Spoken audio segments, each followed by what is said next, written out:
है बेसिकली, और एक अलग सा अप्रोच है, नॉर्डिक अप्रोच ऑफ लर्निंग है, जिसमें जो है बच्चों को जो है लर्निंग विथ फन, जॉय जो है ये सिखाया जाता है। इसके साथ साथ जो है एक नया आयाम, पढ़ाने के कई सारे तरीके होते हैं, तो यहाँ पे जो अलग अलग तरीके हैं जो लर्निंग बाय डूइंग, इस तरीके की एक्टिविटी जो है यहाँ पे करके जो है इसको पढ़ाया जाता है। ये नदर्न यूरोप में जो है काफ़ी फेमस चेन है डिबर, वहाँ पे 600 से ज़्यादा स्कूल है, और भारत में, बिहार में हमारे यहाँ पे पहला ये डिबर स्कूल यहाँ पे आया है। तो मैं निश्चित जो है डिबर के जो यहाँ के संस्थापक हैं उनको शुभकामनाएं देता हूँ, क्योंकि छोटे बच्चे जो होते हैं, जो छोटे बच्चे ही एक्चुअली फ्यूचर है, जो संस्कार या कैरेक्टर बिल्डअप करने की जो बात है वो छोटों बच्चों से ही स्टार्ट होती है।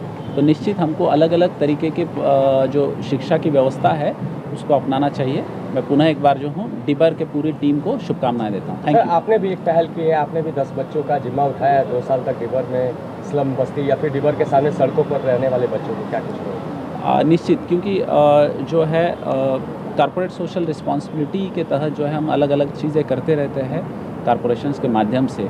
तो जो हैव्स एंड हैव नॉट्स, ऐसे कई सारे बच्चे हैं जो अभी भी जो है आपको जिनको शिक्षा के तक पहुंच नहीं पा रहे हैं, तो ऐसे अगर बच्चे हमको मिलते हैं तो ऐसे 10 बच्चों को जो है हम अडॉप्ट करके, क्योंकि जनरली बच्चे जो है हमारे सरकारी स्कूल में भी जाता है, तो अगर कोई यहाँ पे भी आना चाहता है तो उसके लिए भी हम मदद करेंगे, ये हमने बताया। डिबर जो है वो नॉर्दर्न यूरोप की बिगेस्ट, सबसे बड़ी प्री स्कूल चेन है। वहाँ पे 600 से अधिक स्कूल हैं, और भारत में भी इनका ये 12वां फ्रेंचाइज है। पटना जिला का पहला है, इनफैक्ट पूरे ईस्टर्न भारत के लिए पहला है। और प्रारंभिक शिक्षा में वैश्विक उत्कृष्टता के भूमिका पे स्कूल को बनाया गया है। हम देखते हैं कि अब शिक्षा का स्वरूप बदल गया है। अब काफ़ी नए तरीके से एजुकेशनल, मेंटल लर्निंग हो गई, कॉग्निटिव स्किल्स हो गई। अब समय आ गया है कि बच्चों को सिर्फ किताबों से नहीं, देख के, परख के, चीज़ों की दुनिया को समझ के, नए नए तकनीकों से पढ़ाने की आवश्यकता है, जिससे न ही सिर्फ वो मानसिक विकास हो, परंतु उनका ओवरऑल पर्सनालिटी का भी डेवलपमेंट हो। उस उद्देश्य से डिबर प्री स्कूल लॉन्च किया गया है, एक पहल की गई है, और हम उम्मीद करते हैं कि सभी हमारे जिलावासियों को, पटना जिलावासियों को बहुत पसंद आएगा ये स्कूल।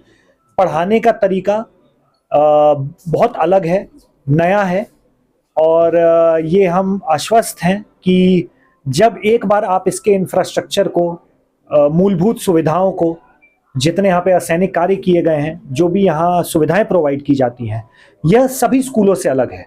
तो मैं उम्मीद करता हूँ कि सभी पटनावासी यहाँ पे इसमें अपने बच्चों को ज़रूर प्रविष्ट कराएं, एनरोल कराएं। और आज से एडमिशन्स के लिए, इंक्वायरी के लिए पहले भी खुला हुआ था, काफ़ी लोगों की क्वेरी पहले भी आई थी, बट ऑफिशियली आज विधिवत रूप से इसका उद्घाटन प्रारंभ किया गया है। और हम बहुत ही खुश हैं कि श्री कपिल शीर्षत अशोक सर ने इसका उद्घाटन किया एज अ चीफ गेस्ट।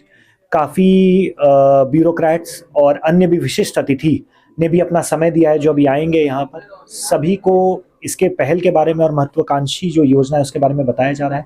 हम उम्मीद करते हैं सबको पसंद है। तो बिहार के बच्चों में बहुत टैलेंट है, ये तो पता ही है हमें, बट बस हम उनको राइट प्लेस प्रोवाइड कर रहे हैं। यहाँ पे बहुत फैसिलिटीज़ है, उनके अंदर जो हिडन टैलेंट है, जो हिडन वैल्यूज़ हैं, उसी को हम बढ़ावा देते हुए आगे जाएंगे।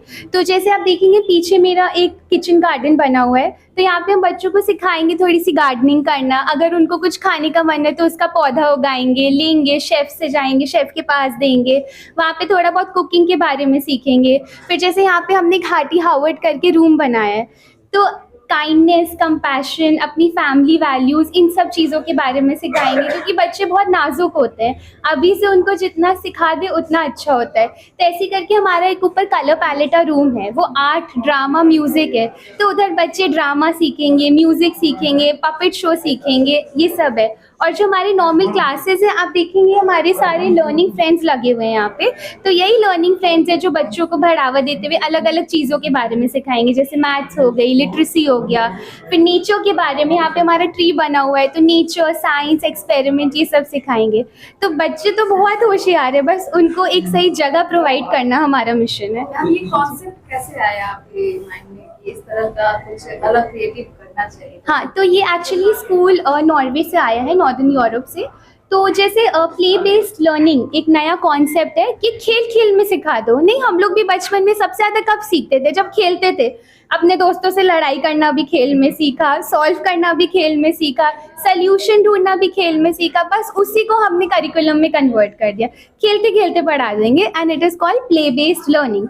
तो बच्चे खेल रहे होंगे, आप देखेंगे जैसे बाहर हमारा एक साइकिल ट्रैक बना हुआ है, वहाँ बच्चे खेलेंगे, लेकिन उस खेल में ही वो लोग सिग्नल के बारे में, ट्रैफिक रूल्स के बारे में, एक दूसरे को रिस्पेक्ट करना कि भाई किसी की गाड़ी जा रही है तो हम रुक जाए उनके लिए, ये सब कॉन्सेप्ट सीख जाएंगे। तो the main idea is play based learning, क्योंकि इस उम्र में जितना बच्चे खेले उतना सीखते हैं। एजुकेशन के साथ साथ कहीं ना कहीं एक्स्ट्रा एक्टिविटी में भी बच्चों को काफी ध्यान दिया जाएगा। जी, बहुत एक्स्ट्रा एक्टिविटी ही एक्टिविटी। अब मैं एक्स्ट्रा नहीं मानती, मुझे लगता है एजुकेशन का पार्ट होती है, इनको को करिकुलर एक्टिविटीज अब बोलते हैं। तो ये सब एक्टिविटीज मिला जुला के ही हम एक पूरा होलिस्टिक डेवलपमेंट करना चाहते हैं बच्चों का। डीएम सर बोल रहे थे जो यहाँ 10 बच्चे को। जी नहीं, बहुत अच्छा आइडिया है, बहुत मतलब हम बहुत शुक्रगुजार हैं डीएम सर के, और ये ज़रूर हम डिस्कस करके आगे लेके जाना चाहेंगे। कितनी सीट है आपके पास? फर्स्ट ईयर के लिए कितनी सीट है? अभी है हमारे पास